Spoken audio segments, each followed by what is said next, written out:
G'day guys, CZ here. Time for the tasting of the Black Sasquatch. Can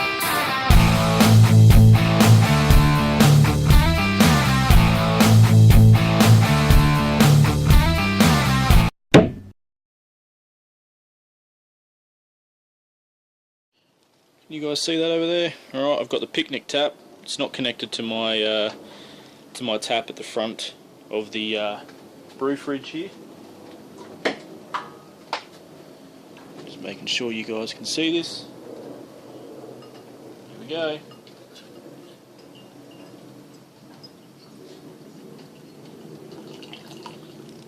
A little bit of a head on that.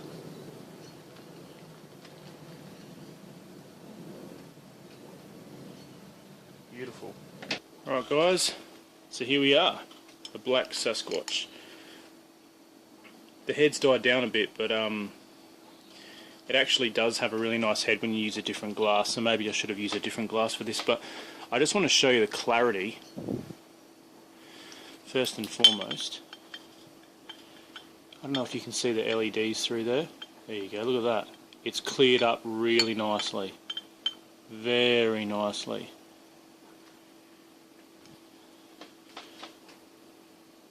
It is quite dark, obviously, and that's expected because of the carifer or caffria, however you pronounce it. Yeah, it's obviously the steeping grains there just really added so much colour to this Cooper's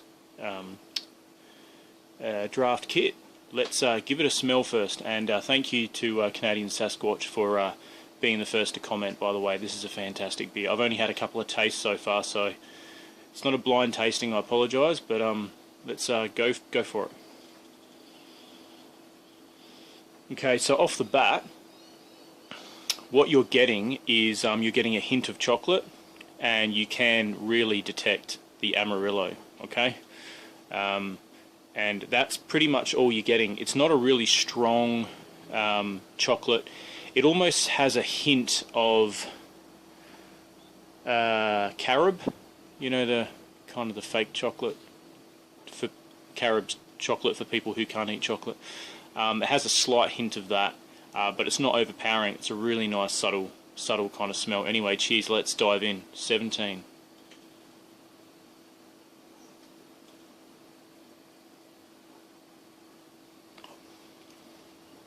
Wow. Wow. So basically,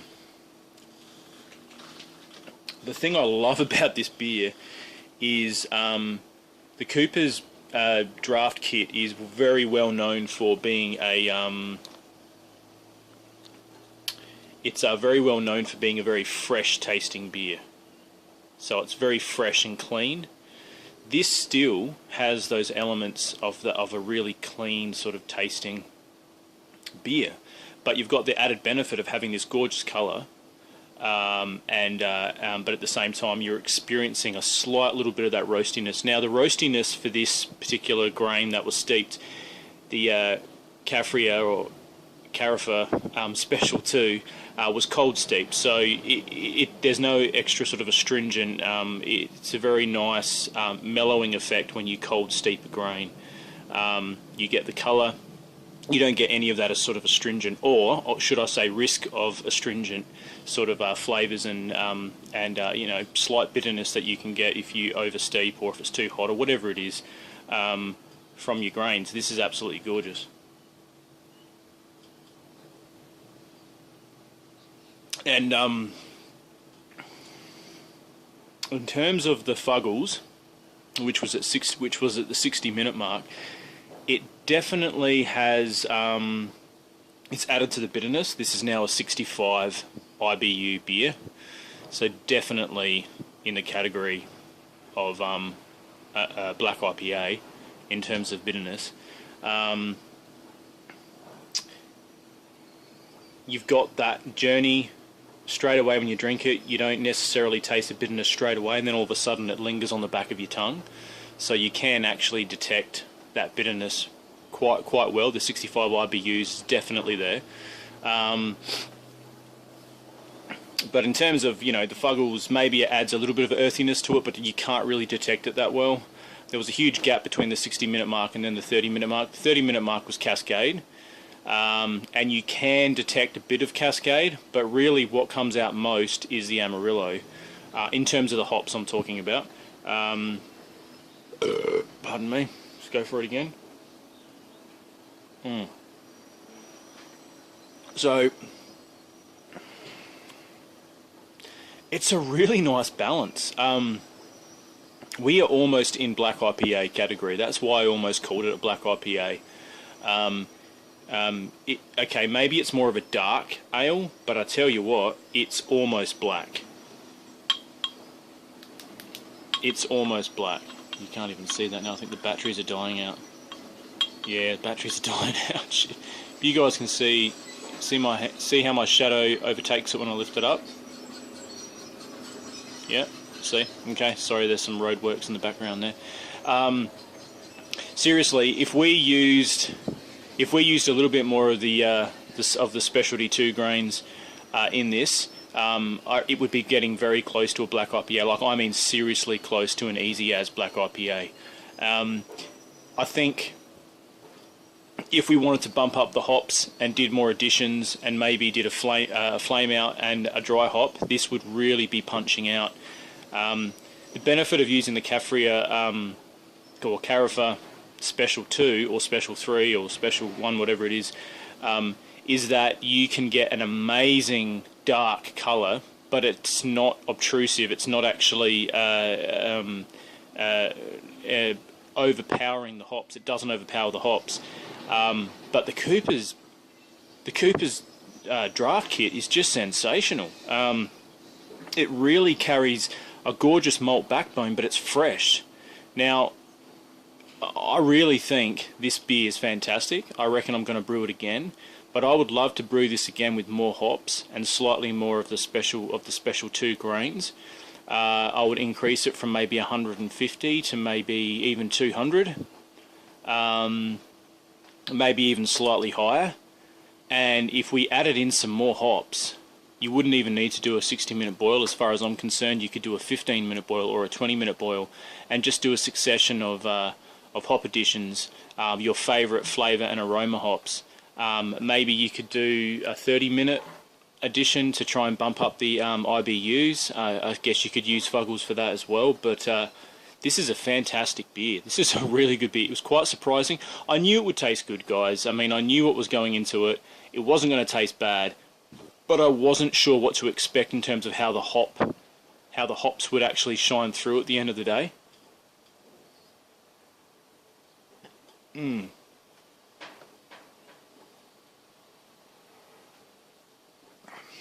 It's look, it's really sessional, which is interesting, because my opinion with black IPAs, my experience, is that black IPAs are way more sessional, in my opinion, than a lot of dark ales. Some dark ales can be very sessional as well, don't get me wrong, but we're onto something special here. This beer is special in and of itself, and I mean that 110%. But I think with a few extra hops and and some more of that grain, cold steeped overnight, gosh, the whole process, you guys, I'll put the recipe down below again. It's over at the 17 Brew Crew. I've already posted it, but please check it out. And I would recommend Mr. Canadian Sasquatch, if you would like to brew this, and I think you are going to, then brew it how it is, see if you like it, and then I would say give it another crack and just put in some more hops. I think Amarillo fits really well with this. I would even encourage Citra. Citra will kind of shine through, give you a little that piney sort of citrus flavour going on. But it's a little bit warm here in South Australia at the moment, and yet I'm enjoying this. This does not taste like a winter beer. Now, I don't know if you can see up there, but it is a 5.6. See it up there? 5.6 right up top in red writing, Black Sasquatch. It's 5.6. I would say it's closer to 5.7, to be honest. It tastes like 5.7. I know it's only 1% difference. Oh, you know, who cares? 5.6, 5.7. Who really gives a crap? But it definitely has a. I'm already catching a buzz, and I know this is a pint. Maybe it's an imperial pint. I don't know, but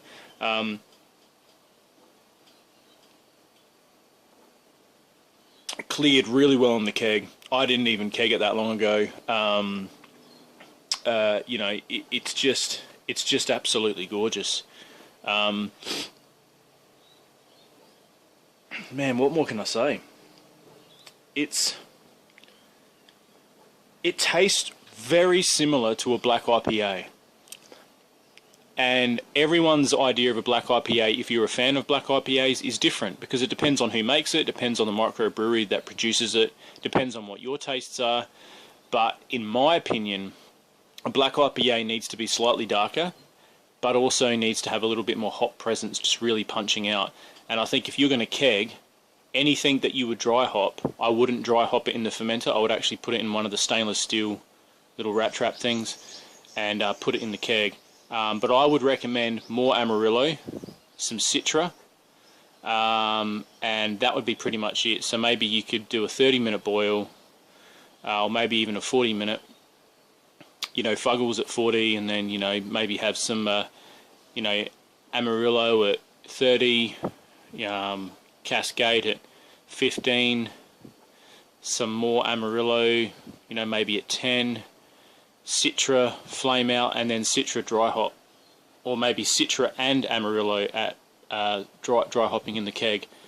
That would be a fantastic black IPA, and an easy as black IPA for extract brewers is what I'm talking about, using pre-hop kits as the base. This base, Cooper's the Cooper's if you can see that. Look, you can just see it there, right? Okay, this is dark. This is slightly darker than a Cooper's Dark Ale. Alright. Fantastic. Look at that. Can you smell it? Oh yeah.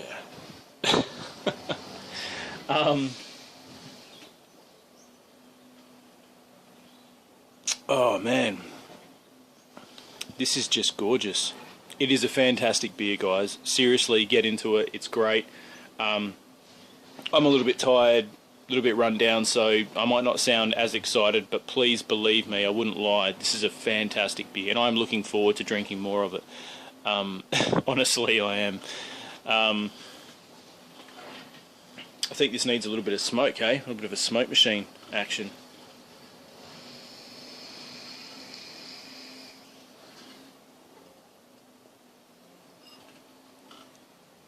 There we go.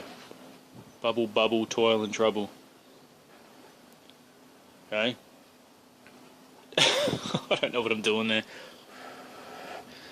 But anyway, it's a great beer. The Black Sasquatch, guys, check it out. Seriously, fantastic beer.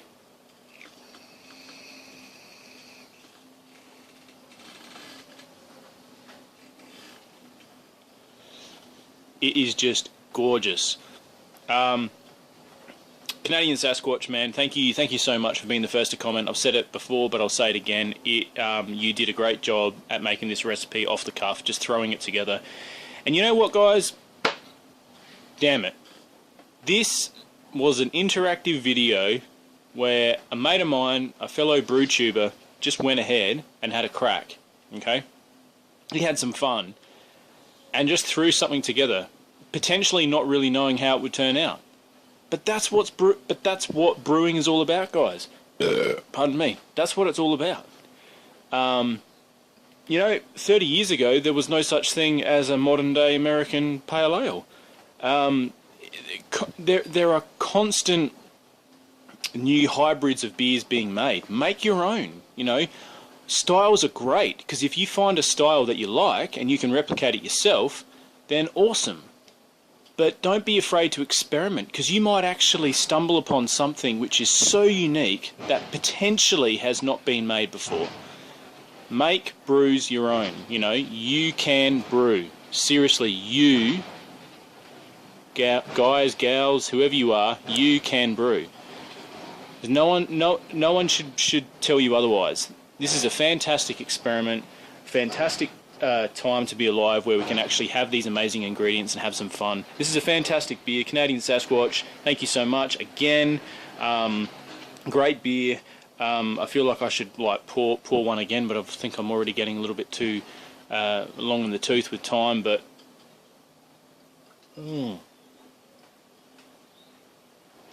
final thoughts. Okay, final thoughts. Hint of chocolate still remains. The palate is not saturated with IBUs, but there is definitely a fair bit of bitterness on the back end. The